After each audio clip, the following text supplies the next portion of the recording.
One of the favorite pastimes among soccer fans in the world is debating who the best player of all times is. There are many candidates for this role, both among the legends of the past and in modern day soccer.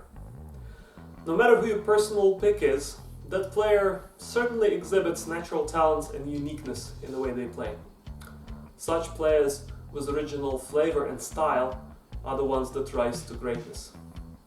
In this lesson, we are going to explore the journey of Ronaldinho, a football magician whose game captivated millions of fans around the globe. Ronaldinho's story starts in Porto Alegrense in Brazil on March 21st, 1980. Even though he was born in a larger city, his childhood can't exactly be described as carefree. After an economic boom of the 60s and the 70s, Brazil got hit by a bad recession. Ronaldinho's mom was a nurse and a store clerk. His dad was working at the docks and as a security guard at the local stadium. From early years, both Ronaldinho and Roberto, his older brother, were part of a local soccer school. When Brazil is mentioned, usually it's remarked by having a great number of soccer teams and schools. But let's look at what the low-level organizations actually are.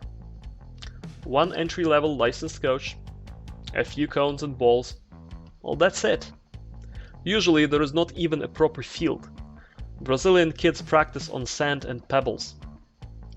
It is not the club structure that makes Brazilians amazing players. It's mainly their love for the game that shines bright and true.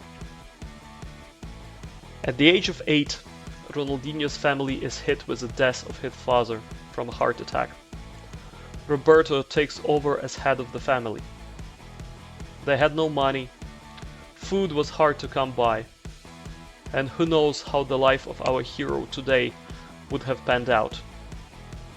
Roberto becomes the head of the family and, lucky enough, signs his first professional contract. At this time, both Ronaldinho and Roberto were playing for a larger regional club, Grêmio FC. The club gave them the house nearby. In a country where football is one of the few things that can elevate you from poverty, that's considered a major lucky strike. Roberto was teaching his younger brother all the tricks he knew. Boys were playing as much as they could. Trainings, street football, futsal. Soon enough, the genius of Ronaldinho manifested itself. In a five-a-side match, his team beat a local rival 23-0. In that game, Ronaldinho scored 23 goals and made the local paper. Shortly after, he was known as a hot prospect not just for Grêmio, but for the whole Brazil. Ronaldinho went to the U17 World Cup in 1997, where he scored 2 goals and helped his team to golden medals. It would be criminal to ignore such a huge talent, so Grêmio signed Ronaldinho to a professional contract, and in 1998 he had his senior debut in Copa Libertadores. Over the next 2 years, young Brazilian played 97 games for Grêmio and scored a staggering 64 goals. This attracted a lot of attention from European soccer powerhouses.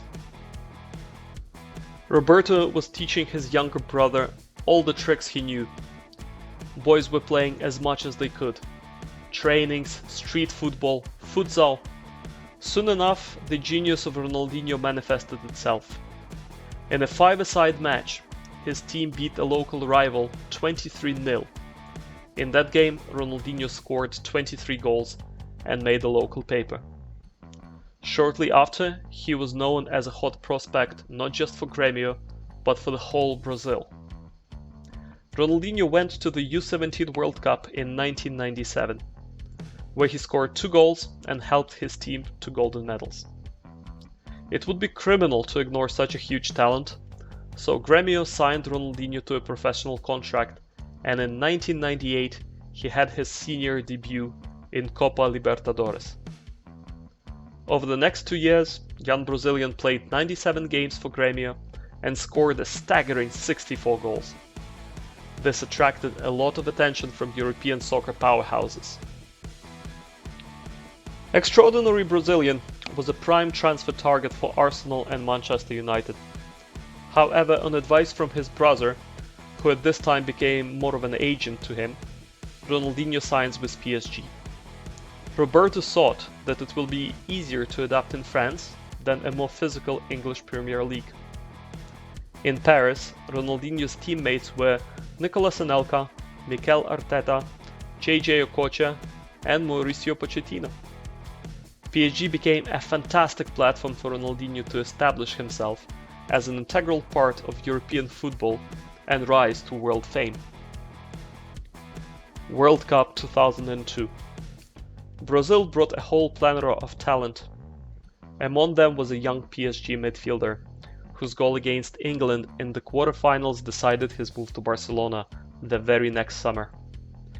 Right away, Ronaldinho started creating history at Camp Nou. Next few years created the Barcelona as we know it today. Over 2 seasons, Ronaldinho played 2007 matches, scored 94 goals, and made 69 assists.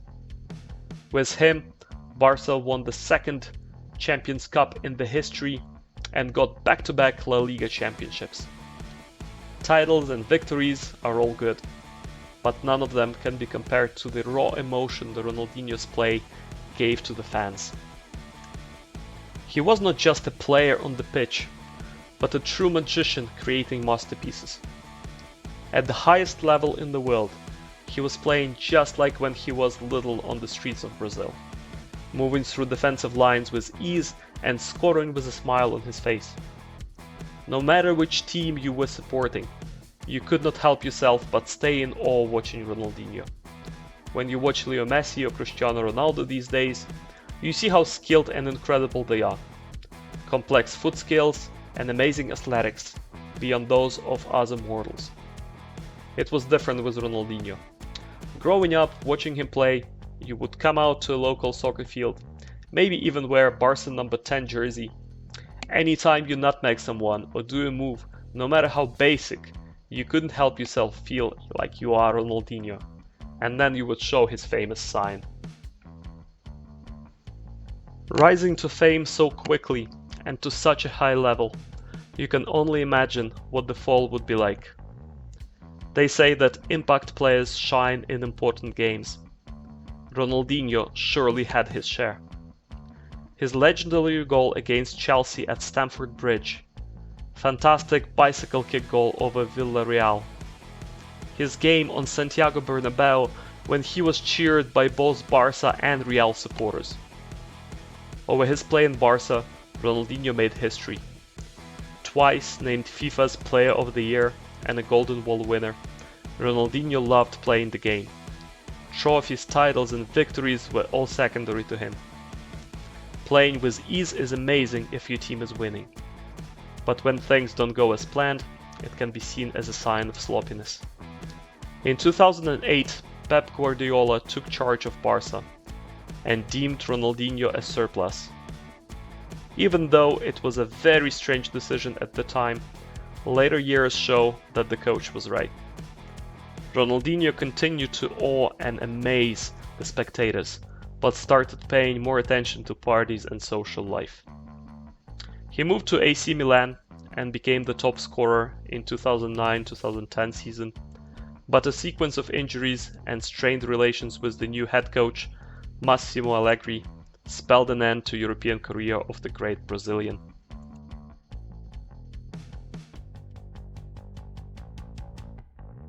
As he moved back to Brazil and played for Atlético Mineiro and Fluminense, later in Mexico, Ronaldinho changed Barcelona.